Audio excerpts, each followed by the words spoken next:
हरे कृष्ण। और हम याद करते हैं ब्रह्मदेव को, जिनके द्वारा जो है ब्रह्म संहिता मिली है, और उसी पर आधारित हम गोलोकाचार्य पढ़ रहे हैं। साथ ही साथ अपने आध्यात्मिक गुरु श्रील प्रभुपाद जी को और उनके भी गुरु सिद्धांत सरस्वती ठाकुर जी को भी याद करते हैं, और साथ ही नमन करते हैं उनको। और श्री श्री राधा गोविंदा मंदिर के अध्यक्ष नमो निष्ठा प्रभु जी को नमन करते हैं। सभी शिक्षा गुरुओं को, सभी दीक्षा गुरुओं को, सभी आचार्यों से आशीर्वाद चाहते हैं, जिससे हम इस चार्ट को, जो कि आध्यात्मिक जगत को पूरी तरह से बताता है, भौतिक जगत को बताता है, इस चार्ट को हम पूरी तरह से समझ पाए। आप सभी भक्तों का स्वागत है और पांचांग प्रणाम। तो वो अभी तक जो हमने पढ़ा है गोलोका चार्ट के बारे में, तो पहले हमने ये जाना कि किसने बनाया है गोलोका चार्ट, और जिसने बनाया है उसका उद्देश्य क्या रहा होगा, कि क्यों बनाया उसने, ये जाना हमने। फिर ये जाना हमने कि जो उद्देश्य हमको पता चल गया, तो उसको प्राप्त करने के उपाय क्या हो सकते हैं, इसके बारे में भी थोड़ा जाना हमने। और साथ ही हमने ये जाना कि गोलोकाचार्ट काल्पनिक नहीं है, गोलोकाचार्ट वास्तविक है, शास्त्रों पर आधारित है गोलोकाचार्ट। और जैसे कि हम कल देख रहे थे कि जो भगवान है वो गोविंद हैं, गोपाल हैं, कहा गया है गोविंद गोपाल हैं। गोविंद गोपाल हैं यानी कि गौओं के रक्षक हैं वो। गौओं को बहुत प्यार करते थे वो, और कहते हैं कि उनके पास 108 प्रकार की गाय थी, और उन 108 प्रकार की गायों को वो चराते थे, ले जाते थे चराने के लिए, उनकी सेवा करते थे। और जबकि हम जानते हैं कि नंद बाबा के पास 9 लाख गायें थी, और वो 108 प्रजातियों में थी जिसको लेके जाते थे, और भगवान उन 108 प्रकार की प्रजातियों के नाम की जप माला रखते थे। और जब वो लौटना शुरू करते थे, जब गाय चर के वापस आने का जो समय होता था, तब वो कृष्ण उन गायों को देखते थे कि हाँ, ये प्रजाति की सब गायें आ गई कि नहीं, इस तरह 108 जप करते थे। तो जब भगवान जो है वो अपनी सेवा करने वालों का जो है वो जप करते हैं, तो भगवान ने तो हमारी कितनी सेवाएं करते हैं, तो हमें तो उनका जप करना ही चाहिए। और उनका जप हमें करना चाहिए, और साथ ही साथ हो सकता है कि हम इतने बड़े भक्त हो जाएं कि भगवान जैसे गायों के लिए बीज रखे, हमारे नाम की भी कोई बीज रखें। तो अब ये कितना संभव है ये तो नहीं पता, लेकिन हाँ, एक मन में चाहना तो ऐसी होती है कि हमारा भक्तों में नाम हो, हम आगे जाएं, भगवान के भक्त बने। फिर हमने उसके बाद जाना कि भगवान विस्तार करते हैं, और विस्तार के बारे में जाना हमने। तो ये जाना कि कृष्ण जो है वो पहली मोमबत्ती है, और वो दूसरी मोमबत्ती वो बलराम के रूप में विस्तार करके जलाते हैं। तो बलराम जी का विस्तार क्यों होता है, हरे कृष्णा कोई बताना चाहेगा? हम लोगों ने कल मतलब पढ़ चुके हैं हम लोग। कोई बताना चाहेगा कि क्यों बलराम का, क्यों आए बलराम? हरे कृष्ण माता जी भगवान बलराम ही भगवान का सारे ध्यान रखते हैं। भगवान भगवान की श्री सेवा कृष्ण करने के लिए।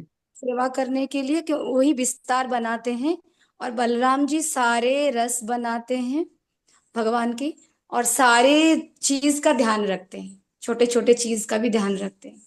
बहुत सुंदर बताया माता जी, बिल्कुल सही कह रहे कि बलराम जी का कार्य होता है कि भगवान की सेवा करना, भगवान को प्रसन्न करना। तो इस चीज के बारे में 47 श्लोक है, जो क्या कहता है देखते हैं।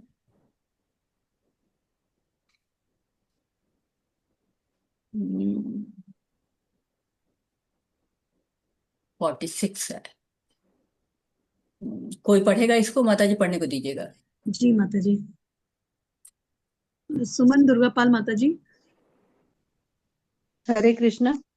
हरे कृष्ण माता जी, श्लोक और दीपा अनुवाद पढ़िए। दीपाचिरे वहि दशांसरम् अभ्युपेत्य दीपायते विवृद्धेतु समान धर्मा यस्तादृगेव हि च विष्णु तथा विभाति गोविंदम आदि पुरुषम तमहं भजामि। जैसे मूल दीपक की लौ दूसरे दीपक में पहुंचकर यद्यपि दोनों दीपकों में पृथक रूप से जलती है, परंतु गुण में एक समान होती है, उसी प्रकार जो स्वयं को विभिन्न प्रकाशों में समान रूप से प्रदर्शित करते हैं, उन आदि पुरुष भगवान गोविंद का मैं भजन करता हूँ। हरे कृष्ण। हरे कृष्णा माता जी, बहुत बहुत धन्यवाद। तो यहाँ बताए जैसे मूल दीपक की लौ दूसरे दीपक में पहुंचकर यद्यपि दोनों दीपक में पृथक रूप से जलती है, परंतु गुण में एक समान होते हैं। तो इसी तरह से हम बलराम जी की और भगवान की बात कर रहे थे कि भगवान क्या है, मूल दीपक हैं, लेकिन उससे दूसरा दीपक जो बलराम जी आ गए हैं, लेकिन उनको दोनों, अब दीपक जो है प्रकाशवान है, कृष्ण बलराम हमेशा जो है गुण में समान है, लेकिन अपने आप को विभिन्न प्रकाशों में रखते हैं। तो कृष्ण जी अपने अलग कार्य करते हैं, बलराम जी अपने अलग कार्य करते हैं, लेकिन वो हमेशा जो है भगवान की ही सेवा करते रहते हैं। तो पांच रस जो होते हैं, जो भगवान के पांच रस होते हैं, वो भी बलराम जी ने बनाए हैं। किस लिए? भगवान की प्रसन्नता के लिए बनाए हुए हैं। तो जो हम गोलोकाचार देखते हैं, उसमें भी रसों की बात होती है। हम गोलोका चार्ट देख रहे थे, तो उसमें पहले, अच्छा रसों की बात पहले कर लेते हैं। ये रसों की यहाँ पर डिवीजन ऑफ रसास, जो रस के जो है वो डिवीजन यहाँ पर है। तो यहाँ पे जो ये पीली पंखुड़ी दिखाई गई है, ये माधुर्य रस को इंडिकेट करता है। जितना भी पीला पार्ट है ध्यान से देखिएगा, क्योंकि अभी जब डिटेल करेंगे तो आपको ये आएगा समझ में। ये जो आपका ये कलर है, जो आपको पीले से गाढ़ा पीला हो जा रहा है थोड़ा सा, तो इसको वात्सल्य रस कहा गया है। ये वात्सल्य रस की यहाँ पर लीलाओं की बात होगी। और जो उसके नीचे रेड कलर आ रहा है, ये साक्ष्य रस की बात होगी। ये साक्ष्य रस दिखा रहा है आपको, ये सारे जो पेटल्स हैं ये साक्ष्य रस दिखा रहे हैं। और इसके बाद जो आपके बैगनी रंग है, ये दास्य रस दिखा रहा है। और ये जो नीली पंखुड़ियां हैं, ये शांत रस को रिप्रेजेंट कर रही हैं। और उसके नीचे ये द्वीप है, जो ये एक तरह से चैतन्य महाप्रभु की ये नगरी है, जो व्हाइट कलर की आपको दिख रही है। ये इसीलिए जब मायापुरी को भी श्वेत द्वीप कहा जाता है, सफेद सफेद दिख रहा है ना ये इसलिए कहा गया है कि चैतन्य महाप्रभु की नगरी को श्वेत द्वीप कहा जाता है। इसके पहले ये भी थोड़ा सा मैं आपको दिखा रही थी, जिसको और भी, कि ये जितना आप दो कलर देख रहे हैं, ये दोनों कलर में जो ये ऊपर गुलाबी कलर दिख रहा है, ये भगवान कृष्ण का जो है, ये इससे आपको समझ में आ गया होगा कि पांच रस आपको दिखाई पड़ रहे हैं। तो ये पूरा कृष्ण का जो एक तरह से धाम है, कृष्ण की लीलाएं हैं सारी। और जो ये व्हाइट कलर जा रहा है यहाँ पे, ये पूरी चैतन्य महाप्रभु की लीलाएं यहाँ पर रहती हैं। तो इस तरह से इस जो गोलोक चार्ट है, वो आपको देखने को मिलता है। इसके पहले तो हम यहाँ तक पढ़ भी चुके हैं, जहां तक है हमने 5.2 कवर कर लिया, 5.3 कवर कर लिया, 5.4 कर लिया, 5.5 हमने कवर किया है कि नहीं? हरे कृष्णा, कोई बताएगा? फाइव माता पॉइंट जी फाइव शायद है किया? शायद नहीं किया है माता जी। नहीं किया है? अच्छा, इसको भी कवर कर लेते हैं हम। हाँ, ये जो द्वारका मथुरा और गोकुल था भी आपको दिखा चुकी हूँ, एक बार और दिखा दूंगी। 5 यहाँ पर है, नहीं 5 बाद में करते हैं अभी। हरे कृष्णा, अभी हम गोलोक चार्ट पे ही आते हैं, क्योंकि अभी 5 के पहले कुछ और चीजों को हम ले लेते हैं।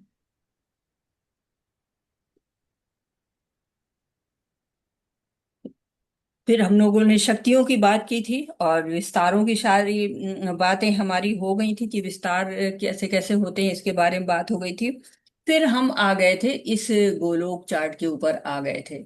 अब गोलोक चार्ट में हमने जाना था कि ये मथुरा नगरी है, ये आपको दिख रही है, ये कलर आपको मथुरा नगरी का दिख रहा है। और ये बीच में लाइन आपको जगन्नाथपुरी की दिख रही है, ये आपको द्वारका नगरी दिख रही है। इसके नीचे आप देखिए, ये आपको अयोध्या दिख रही है। अयोध्या भगवान श्री राम जी का धाम है। इसके बारे में भी हमने बात की थी कि कैसे जो व्यू हैं, जो उसमें वासुदेव हैं, संकर्षण हैं, प्रद्युम्न हैं और अनिरुद्ध हैं। ये फिर बाद में भगवान राम के लीला में ये लोग आते हैं, और ये लोग लक्ष्मण भरत शत्रुघ्न ये सब आते हैं। और यहाँ पर पूरा अयोध्या धाम यहाँ पर है। यहाँ लोग खड़े खड़े दिख रहे हैं, लेकिन ऐसा नहीं कि ये लोग खड़े खड़े ही रहते हैं। ये एक मतलब सिंबल की तरह से है ये हाँ वो लोग हैं, लेकिन हाँ ये पूरा धाम है और ये प्रकाशित धाम है, आध्यात्मिक धाम के अंतर्गत ये भी आता है। अब आप कहेंगे कि इसको अंदर क्यों नहीं किया गया है। तो अधिकतर आप देखते हैं कि जो अंदर जो भी लीलाएं हो रही हैं वो माधुर्य की बात हो रही है, रसों की बात हो रही है।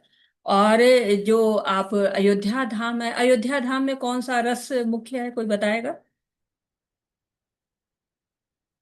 अयोध्या धाम में कौन सा रस प्रमुख है? दास्य रस मतलब माता जी। दत्त है हनुमान जी। हनुमान जी दास्य में है, हाँ हनुमान जी केवल दास्य में है, बाकी सब लोग तो दास में नहीं है। वात्सल्य माता जी। जी। आदि भरत वात्सल्य। भरत शत्रुघ्न सभी तो दास की तरह ही। हाँ ये लोग भी दास हैं, बिल्कुल सही कह रहे हैं, ये लोग भी सेवक रूप में हैं। भगवान राम किस, क्योंकि कृष्ण के रूप में ही ये माधुर्य रस चल रहा है ना, ये पांच रस। तो मेन माता तो जी किसका लिया मर्यादा जाएगा, भगवान पुरुषोत्तम। राम का लिया जाएगा ना। हम्म। माता जी मर्यादा पुरुषोत्तम। मर्यादा पुरुषोत्तम कोई रस नहीं होता ना माता जी, वो तो जी उनकी जो शांत रस। शांत है। शांति रस। गंभीर रस माता जी, गंभीर रस। गांभीर्य रस। दास्य से दास्य। अब और माता जी पर धीरे धीरे अब आप बता दो। सारे रस आ जाएंगे माता जी कारुण्य कारुण्य। कारुण्य है। माता जी शांति अब रस। भी बचा नाम उनका। कुछ बचा नहीं।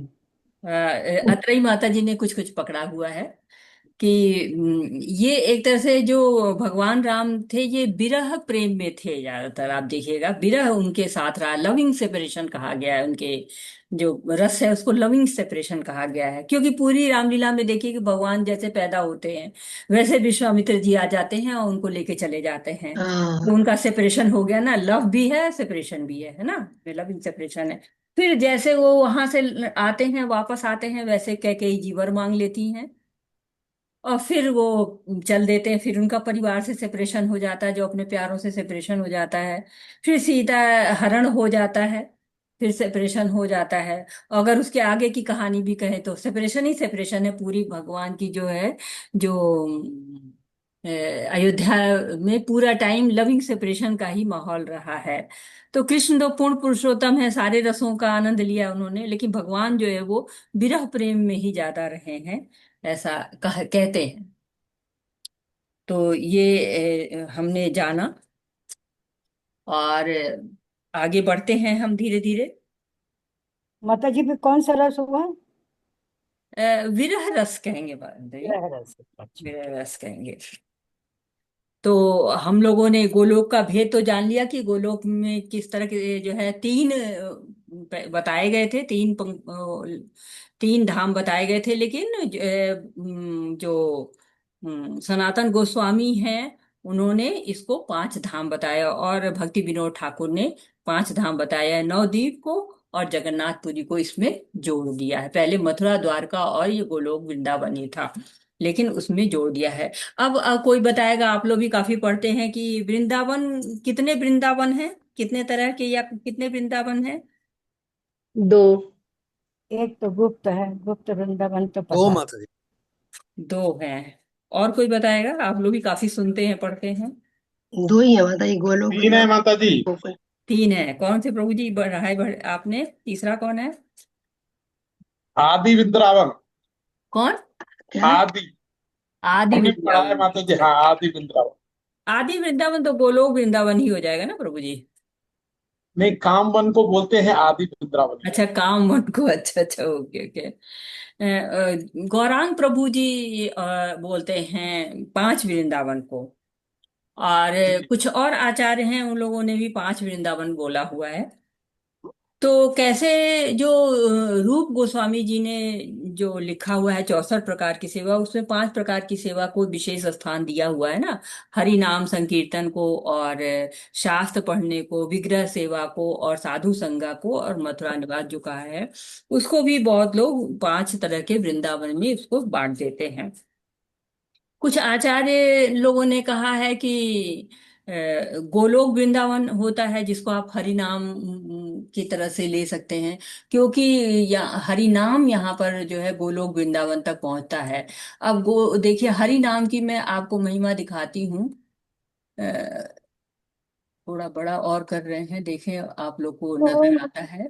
ये देखिए, ये आपका जो है वो पृथ्वी है। ये यहाँ से पृथ्वी जो है वो निकल रही है, अर्थ जिसको कहते हैं। और यहाँ से देखिए हरि नाम, यहाँ से जो भक्त लोग जप करते रहते हैं, ये हरि नाम पहले आता है, ब्रह्मा जी को स्पर्श करता है। और ब्रह्मा जी को स्पर्श करते करते ये चलता चला जा रहा है। इसकी डोर पकड़िएगा। इसकी जो है ये यहाँ फिर आते हैं, फिर ये बैकुंठ में आते हैं। और ये भगवान को यहाँ पर इनके जो है चरण स्पर्श करते हैं, भगवान के, लक्ष्मी के, नारायण लक्ष्मी के। और फिर ये देखिए ये आ रहा, दिखाई पड़ रहा है आप लोग को? जी माता जी दिख रहा है। जी हाँ, भगवान माता के जी धाम, दिख रहा है। गोलोक धाम तक तो पहुंच गया भगवान पास। भगवान कितना पहुंच गया बिल्कुल। यहाँ सबके स्पर्श करते हुए, सारे बैकुंठों में स्पर्श करते हुए, अयोध्या धाम में भगवान का स्पर्श करते हुए, और ये धीरे धीरे आगे बढ़ता चला जा रहा है। और आगे बढ़ते बढ़ते आता है ये भगवान की बांसुरी में, देखिए है बांसुरी से ये धुन निकलती है। तो इसके बारे में भी अभी हम और डिटेल में बात करेंगे।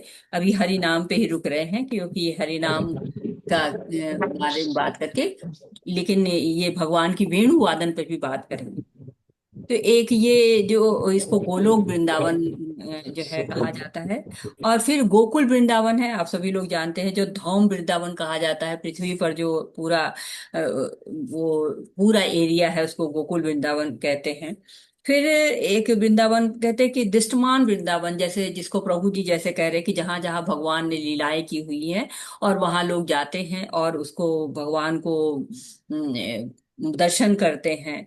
और फिर हृदयस्थ वृंदावन कहा गया है, जो भक्तों के हृदय में वृंदावन, भक्त जो है बना लेते हैं अपने हृदय में वृंदावन, जहाँ पे भगवान जो है निवास करते हैं।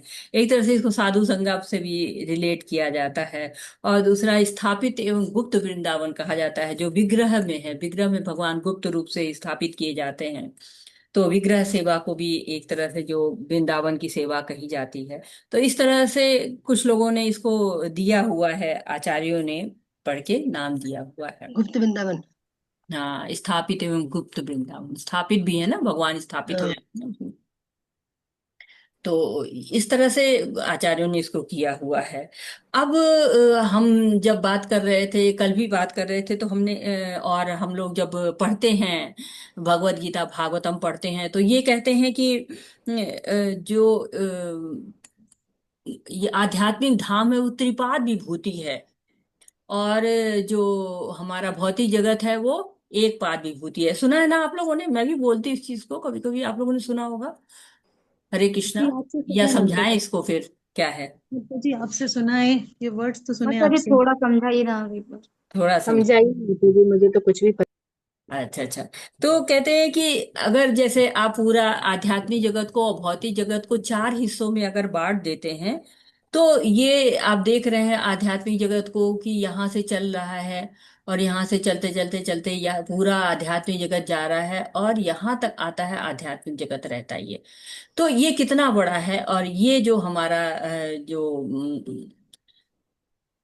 भौतिक जगत है, ये इतना छोटा सा जगत है। तो कल हम लोगों ने पढ़ा था,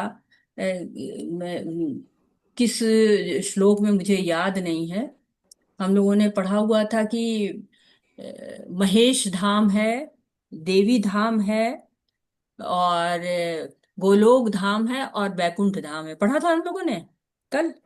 जी माता जी, पढ़ा है माता जी। पढ़ा है ना? किस जी जी जी श्लोक मैं में भी था, एकदम किसी को क्लियर हूँ। याद है? जी माता जी। माता जी 53 50। माता जी लास्ट लास्ट में, मतलब 50 ऐसा कुछ माता जी। 50 था। मुझे पता नहीं क्यों लग रहा है कि ये दूसरे या तीसरे में ही था। तंबू। माता जी 48 49। देखा आपने? मतलब देखी? तंबू। जी माता जी, मैंने डायरी में लिखा था। 47 में आपने बलराम जी के विस्तार के बारे में बोले थे। हाँ। 49 में शंभू जी जो है तमो गुण के बारे में बोले थे। नहीं, मैं उसकी बात नहीं कर रही माता जी। कल हम लोगों ने जब पढ़ा था कि भगवान के जो है वो चार धाम के बारे में हम लोगों ने पढ़ा हुआ था। लग रहा है मैंने अभी वो खोला नहीं, प्रेजेंटेशन में खोलती हूँ फिर देखती हूँ। हाँ, 43 है। हरे कृष्णा, 43 है। 43 में हम लोगों ने पढ़ा था कि बैकुंठ लोक है जिसको हरिधाम कहते हैं, और गोलोक सर्वोपरि धाम है, महेश लोक और देवी लोक। ये चार लोकों की हम लोगों ने बात की हुई थी। तो यहाँ पर हम देख सकते हैं कि पहले आपका हरिलोक, और ये गोलोक वृंदावन जो गोलोक, और इसके बाद ये हरिधाम कहलाता है, ये देखिए लिखा हुआ है हरिधाम। तो ये दूसरा धाम हो गया। ये तीसरा धाम जो है सदाशिव लोक है। इतना ये आध्यात्मिक जगत में 3/4 आपको आध्यात्मिक जगत में दिख रहा है। और ये एक धाम जो है वो जो ब्रह्म भौतिक जगत कहलाता है। तो ये 1/4 है, इसीलिए इसको कहा जाता है कि ये 1/4 है। तो ये एक पाद विभूति कहा जाता है। और जो आध्यात्मिक जगत है इसको त्रिपाद विभूति कहा जाता है।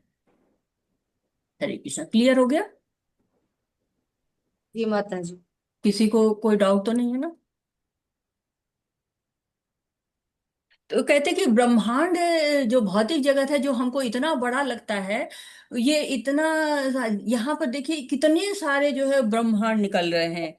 कहा गया है ना, चैतन्य चैतामृत में कहा गया है कि इतने ब्रह्मांड निकलते हैं, जैसे एक बाल्टी में सरसों का बीज रख लीजिए। सरसों का बीज बहुत छोटा होता है ना, तो कहते हैं कि उस एक बीज का ये जो भाग है, ये हमारा जो है वो भौतिक जगत है, हमारा ब्रह्मांड है जिसको कहा जाता है।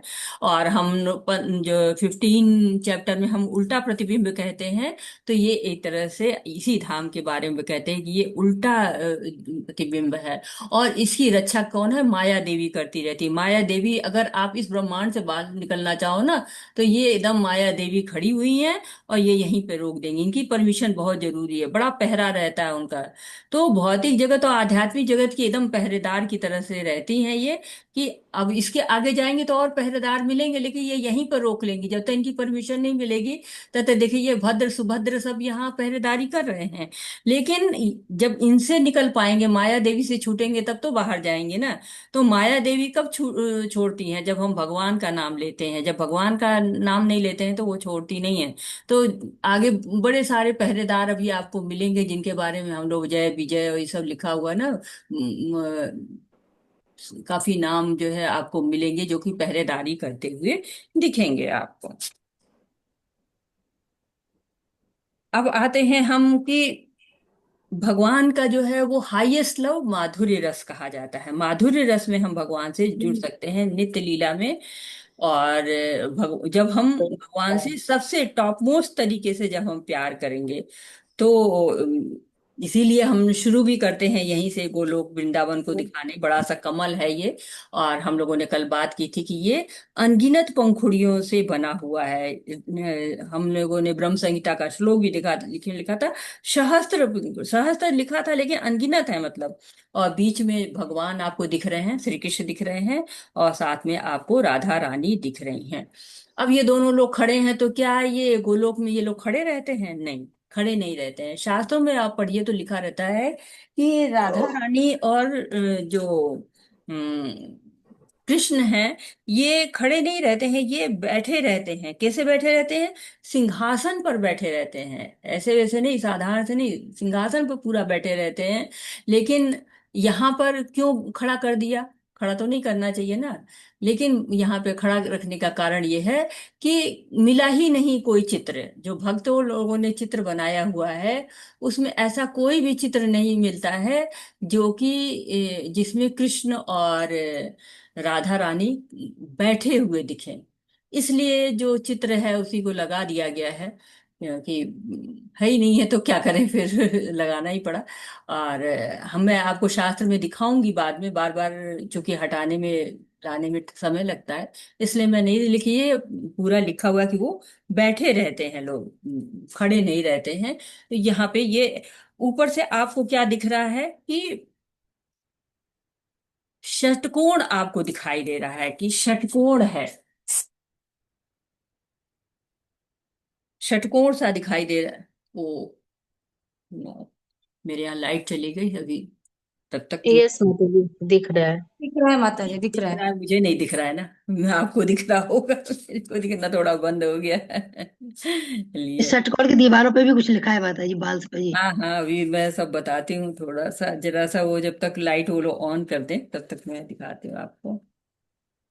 तो आप ये देखेंगे कि ये लोग तो बैठे हुए हैं और कल्प खड़े हुए हैं, जबकि खड़े नहीं रहते हैं ये लोग, बैठे रहते हैं। सिंहासन यहाँ बना हुआ है। ये कल्प वृक्ष का पेड़ यहाँ पर दिख रहा है, एक पेड़ दिख रहा है। यहाँ एक पेड़ नहीं रहता, यहाँ बहुत सारे पेड़ रहते हैं, ढेर सारे पेड़ रहते हैं।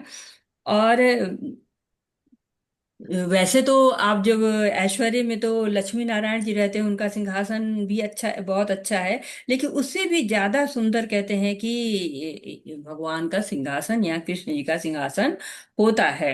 और ये तो आप सब लोग को पता है, ये तो इतना आप लोग आगे बढ़ चुके हैं कि मुझे ये नहीं बताना है कि कृष्णा ही भगवान है और सबसे बड़े सर्वोच्च हैं। इतना मुझे बताने की जरूरत नहीं। मैं थोड़ा सा बस एक जरा दे रही हूँ कि जब भागवतम आप पढ़ते हैं और तीसरे अध्याय के 28वें श्लोक में लिखा हुआ है परिभाषा सूत्र के रूप में कि एते चांच कला पुंसम कृष्णम तू भगवान स्वयं।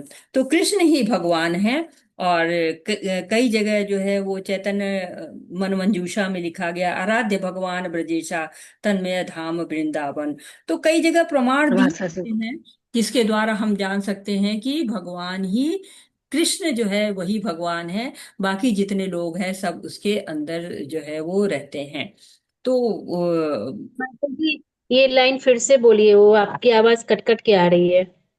कौन सी लाइन अभी जो बोला है? हाँ, अभी जी जो आप जी बता रहे हो जी। माता जी, वही दोबारा से बताइए, आवाज कट गई थी।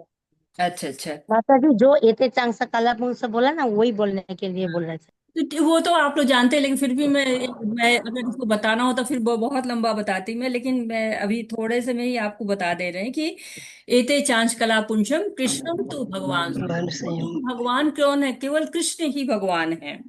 कृष्ण स्वयं भगवान है। और चैतन्य, श्री चैतन्य मन मंजूषा में लिखा हुआ है कि आराध्य भगवान ब्रजेशा तन्मय तद धाम वृंदावन। तो भगवान कौन से हैं जिनकी आराधना करनी है? वो केवल भगवान श्री कृष्ण। कृष्ण।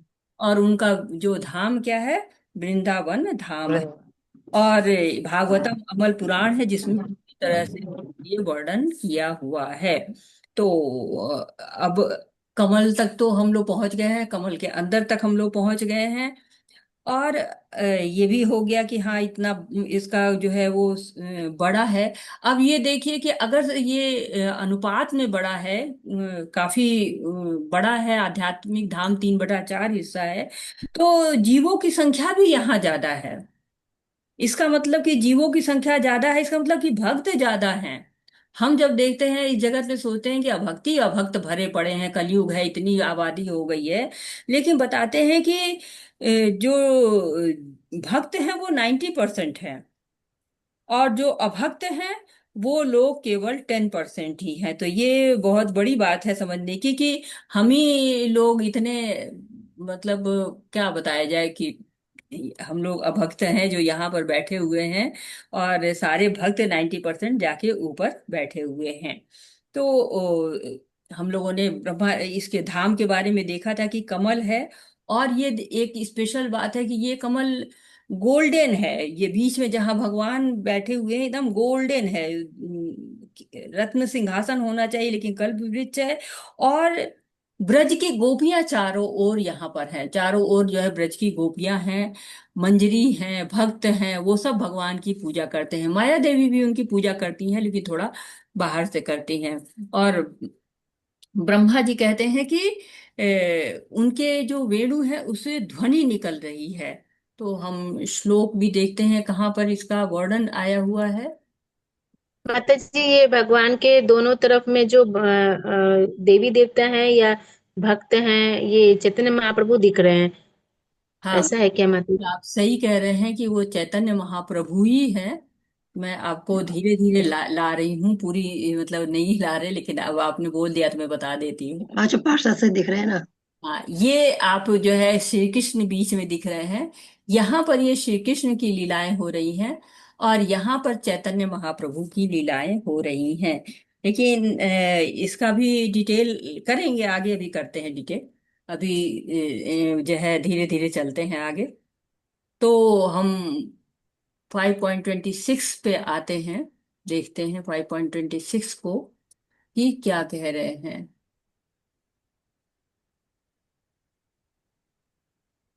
मुझे थोड़ा सा वो नहीं आता है कि कई शेयरिंग एक साथ जो लोग कर लेते हैं, वो चीज मुझे सीखनी है। और माता जी लैपटॉप से अगर कर रही हैं तो ऊपर आ जाता है आइकॉन, ऊपर वाले पे आप केवल ऊपर क्लिक करेंगे तो खुल जाएगा, जिसको क्लिक करना चाहेंगे वही पेज खुल जाएगा। मेरे शेयर नहीं होता है प्रभु जी, खुल तो जाता नहीं है, नहीं, शेयर नहीं, नहीं माता जी, शेयरिंग। ऊपर देखिए कर्सर में जैसे विंडो खुली होती है ना ऊपर, हम्म, तो आप दूसरी विंडो पे क्लिक करेंगे दूसरी विंडो खुल जाएगी, जिस पे क्लिक करेंगे वही विंडो खुल जाएगी, ओपन रहती है माता जी वो। जी माता जी, कल माता जी वही बता रही थी कि अगर आप कोई पीडीएफ फाइल खोल रहे हैं, शेयर कर रहे हैं, तो एक के बाद एक आता है राइट साइड में, तो तो आप उसको एक ऊपर के बाद सारे को खोल के रखे तब आएगा या तो। हाँ ऊपर हाँ, तो खोल आप के एक रखिए, ही खोल। ऊपर विंडो, जी जी। विंडो ने प्लस करके ऐड कर दिया ये, तो जो विंडो खुली होंगी वही जैसे ही आप कर्सर रखेंगे वो खुल जाएगी, फिर उधर हाँ रखेंगे वो वो नहीं तो, खुल पाएगी। हाँ उस तरह से तो हो जाएगी प्रभु जी। हाँ हाँ, लेकिन ऊपर कर्सर रखेंगे। मैं अलग अलग चीजें खोल रही हूँ, इसलिए जो शायद नहीं हो पा रही है। हाँ नहीं, उनको आप खोल के रख लीजिए अलग अलग विंडो पे, और जैसे ही कर्सर करेंगे जो चाहेंगे वही खुला मिलेगा आपको, ओके प्रभु जी, हरे कृष्णा। बंद नहीं करना पड़ेगा जी। ट्राई करेंगे। हाँ, पढ़िएगा कोई इसको। जी माता जी। हरप्रिया माता जी।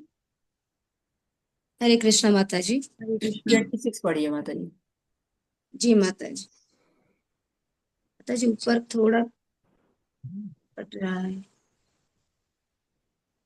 बहुत लंबा है। हाँ पढ़िए माता जी। जी माता जी। अथ ते पस सुचिरं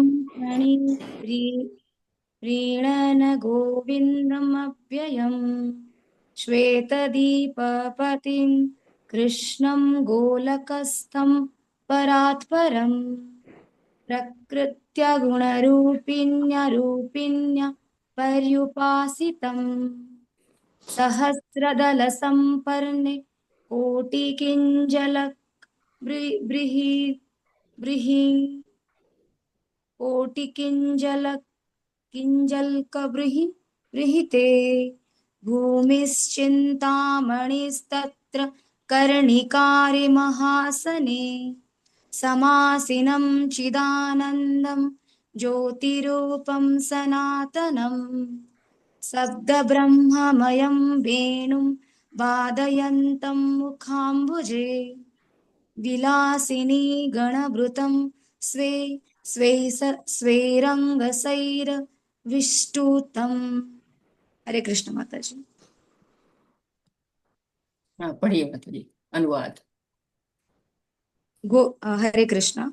गोविंद को संतुष्टि प्रदान करने के इच्छुक ब्रह्मा ने लंबे समय तक श्वेत दीपाधिपति गोलकस्य कृष्ण हेतु तपस्या की। उनकी स्तुति इस प्रकार थी। गोलक की चिन्मय भूमि में सहस्त्र दल संपन्न तथा कोटि कोटि केसर द्वारा संवर्धित एक कमल है। उसकी कर्णिका के बीच एक विशाल दिव्य आसन विद्यमान है, जिस पर नित्य चिदानंदमय ज्योति रूप श्री कृष्ण विराजमान होकर अपने मुख कमल से शब्द ब्रह्ममय बंसी बजा रहे हैं। वे अपनी प्रेयसी गोपियों, उनके अपने अपने अंशों एवं विस्तारों एवं अपनी भौतिक गुणमयी बहिरंगा शक्ति जो बाहर रहती है द्वारा भी पूजित हो रहे हैं। हरे कृष्ण माता जी। अच्छा, तो बताया गया है कि जैसे गोलोक में हमने देखा कि सहस्त्र दल संपन्न जो है वो कोटि कोटि केसर, जो बीच में येलो कलर का केसर वाला कमल है, और कर्णिका के बीच में एक विशाल दिव्य आसन विद्यमान है, जिसकी हम बात कर रहे थे कि वहां दिव्य आसन नहीं है। शास्त्रों में लिखा हुआ कि दिव्य आसन है, और भी कई जगह पे लिखा हुआ है, लेकिन ये दिव्य आसन उसमें दिख नहीं रहा है, क्योंकि चित्र नहीं था कोई, इसलिए वहां पे भगवान खड़े हुए हैं राधा रानी के साथ। और नित्य चिदानंदमय जो है वो भगवान वहां पे ये शब्द ब्रह्ममय बंसी बजा रहे हैं। शब्द ब्रह्म, शब्द निकल रहा है, उनकी बंसी जो बज रही है उसे शब्द निकल रहे हैं। जो हमने आपको पूरी श्रृंखला दिखाई थी कि भगवान धुन निकाल रहे हैं। जो हम हरि नाम जप करते हैं वो धुन वही है। ऐसा नहीं कि जो वेणु से तो धुन निकलती है ना, तो वही धुन निकलती है जो हम पे भगवान के नाम का कीर्तन करते रहते हैं। और साथ ही साथ जो उनकी अंतरंगा शक्ति राधा रानी है, उनकी सखियां हैं, सब सेवा कर रही है, और कह रहे हैं कि केवल अंतरंगा शक्ति नहीं सेवा कर रही है, भौतिक गुणमयी बहिरंगा शक्ति भी उनकी सेवा कर रही है। तो इस तरह से भगवान उनको भगवान की सेवा, अंतरंगा शक्ति हो चाहे बहिरंगा शक्ति हो, सब उनकी सेवा करते रहते हैं। तो एक तरह से यहाँ पर पूरा सिद्ध हो जा रहा है जिस दो बातों को हम कर रहे थे, कि वो बंसी बजा रहे हैं जिससे हरि नाम निकल रहा है, और साथ ही साथ यहाँ पे आसन नहीं है, भगवान बैठे हैं, जो कि लिखा हुआ है। अब ये आप सोचेंगे कि ये तो गोल गोल सहस्त्र कमल है, यहाँ नुकीला सा आ जा रहा है, तो यहाँ तो भगवान कैसे चलते होंगे, भगवान गिर जाते होंगे। लेकिन नहीं, हाँ, इसको हम समझने में ज्यादा हमको टाइम नहीं लगेगा। क्यों? क्योंकि हम देखते हैं कि जो पृथ्वी गोल है, जो हमारे तो पहले ही बता दिया गया पृथ्वी गोल है, वैज्ञानिक तो अब खोज पाए हैं। तो इस गोले में भी कोई गिरता नहीं है, जैसे पृथ्वी पर कोई भी कहीं भी जाके गिरता नहीं, गोल हो तो गिर जाना चाहिए ना, लेकिन गिरता कोई नहीं है। तो उसी तरह से यहाँ पर भी बात हो रही है। अब यह है कि भगवान हमेशा इस गोलोक वृंदावन में, यहाँ पर भगवान हमेशा ही रहते हैं, कभी छोड़कर नहीं जाते हैं। और यहाँ तक कहा जाता है कि जो इसकी प्रतिलिपि है, यहाँ आध्यात्मिक जगत है पृथ्वी पर, वो भी जो गोकुल है, वहां पर भी भगवान हमेशा नित्य लीलाएं करते रहते हैं। और चैतन्य महाप्रभु जी ने उसको जाना और उस स्थान को दोबारा खोज कर आई, जो रूप गोस्वामी और सनातन गोस्वामी जी ने को उन्होंने कार्य दिए हुए थे ना, 4 कार्य दिए थे कि लीलास्थली की खोज करो। तो उन्होंने राधा कुंड की खोज की, और फिर मथुरा, वृंदावन, गोकुल, सब में जहां जहां भगवान के प्रमाण दिखे, वहां वहां पे जाके उन्होंने काम कराया। और इसलिए हमको वृंदावन में सब चीजें देखने को मिलती है।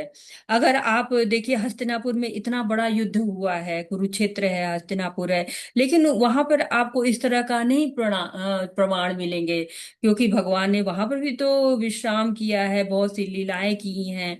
लेकिन वहां पर अभी कोई काम करने वाले, हो सकता है कि कोई फिर अवतार ले और फिर जाए और वहां पर भी कुछ काम कराया जाए, कि हम भगवान को वहां पर भी देख सके, उनकी लीलाओं को वहां पर भी याद करें। तो ये वृंदावन में जो नित्य लीला हो रही है, इसका भी शायद प्रभाव है, जिसके कारण हमको दिखाई पड़ता है। तो अब क्या है कि भगवान के बहुत सारे रूप आए हुए हैं, तो क्यों भगवान के इतने अवतार आए हुए हैं, भगवान को क्यों ऐसी आवश्यकता पड़ गई कि वो इतने अवतार लें? हरे कृष्णा, कोई बताएगा क्यों भगवान ने इतने अवतार लिए हुए हैं, क्या जरूरत थी? बहुत से बातें आती है, विशिष्ट कार्य होते हैं जो कि मानव या कोई भी नहीं कर सकता है, उसे भगवान ही पूरा कर सकते हैं। तो वो उस कार्य को पूर्ण करने के लिए अवतार के रूप में या पूर्णांश के रूप में आते हैं, या अंशांश के रूप में आते हैं, कलाओं के रूप में आते हैं। बहुत सुंदर बात है हरे कृष्णा।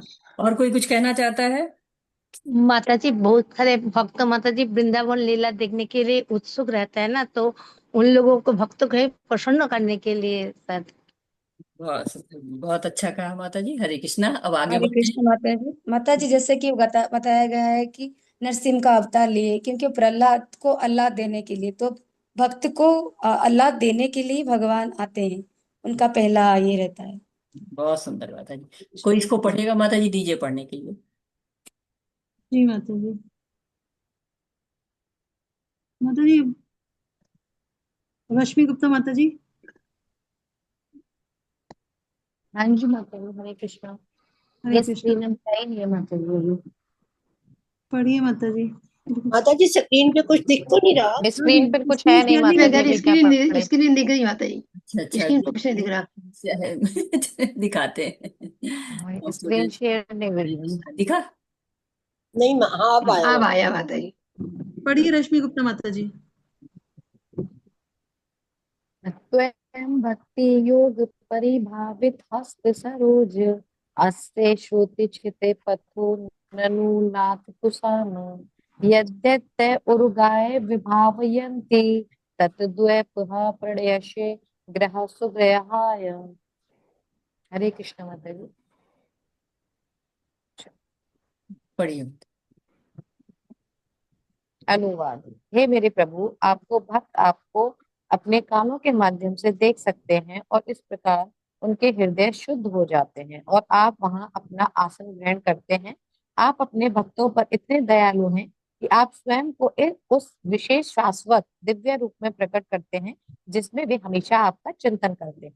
हरे कृष्ण। हरे कृष्णा। तो बता रहे कि भक्त तो श्रवण करके ही खुश हो सकते हैं, भक्तों को लेकिन भक्त चाहते हैं उनकी सेवा करना, उनके साथ जुड़ना। तो भक्तों की खुशी के लिए भगवान अवतार लेते हैं। भगवान को आवश्यकता नहीं होती है इतने अवतारों की, लेकिन जो रूप पसंद होता है भक्त को, उसी रूप में भगवान कभी कूर्म के रूप में, कभी मत्स्य के रूप में, कभी नरसिंह के रूप में रूप धारण करते रहते हैं। तो कहते हैं ना कि भगवान भक्त की धुन पर नाचते रहते हैं। जो गोपियां थी वो नचाती थी ना भगवान को, कि ताही अहीर की छोहरिया छछिया पर छाछ पे नाच नचावे, तो नाच नचाती थी। तो भगवान हमारी इच्छा को महत्व देते हैं और अलग अलग रूप, गोविंद है, माधव है, माखन चोर, गोपीनाथ, क्या क्या बन के भगवान चले आते। तो भगवान क्या है, भावग्राही हैं। भाव जैसा होता है वैसा ही वो ग्रहण करके आ जाते हैं। तो अब ये कमल की पंखड़ी की छवि को देखते और बड़ा करते हैं इसको थोड़ा सा, ताकि आपको और बड़ा इसमें दिखाई दे। हरे कृष्णा, दिख रहा है ये छवि? हरे यस कृष्ण। माता।